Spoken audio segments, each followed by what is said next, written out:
Sveiki visi gimę po vandenio ženklu. Pasižiūrėkime laikotarpį nuo balandžio 29 iki gegužės 5 dienos, kas jūsų laukia. Savaitės perspektyvos, patarimas jums ir ko vengti. Jau nežinau, kelintas jūs esat ženklas, kuriam krenta teisingumo korta. Panašu, kad šis laikotarpis lieps visiems labai rimtai susiimti ir pagalvoti, ką jie veikia. Tai tas pats ir jums. Tiesiog laikykitės taisyklių, labai susižiūrėkite, jeigu dirbat su dokumentais arba turit reikalų kažkokių su tokiais teisiniais gal dokumentais labiau, labai sužiūrėkit, kad jie būtų visi tvarkingi, nebūtų jokių klaidų, būtų taisyklingai viskas užpildyta.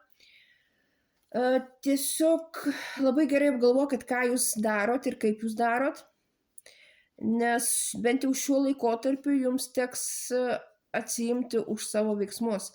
Ir nesvarbu, ar tai būtų, kaip čia pasakyti, teisėsauga, įstatymai, žmonių įstatymai, materialaus pasaulio, ar tiesiog gali įsijungti karminis įstatymas. Aišku, jis nebūtinai jūs ir baus, gali ir apdovanoti, bet tiesiog nepamirškit, kad ypač šiuo laikotarpiu, kad už kiekvieną savo poelgį, veiksmą jūs turėsit atsakyti. Patarimas jums, ieškokite žinių, mokykitės, galbūt pradėsit kažkokią naują veiklą, kuri turi šiaip visai neblogas perspektyvas, tik tai dabar pradžioj nebus kažkokio nei finansiškai labai jau didelių resursų net neš.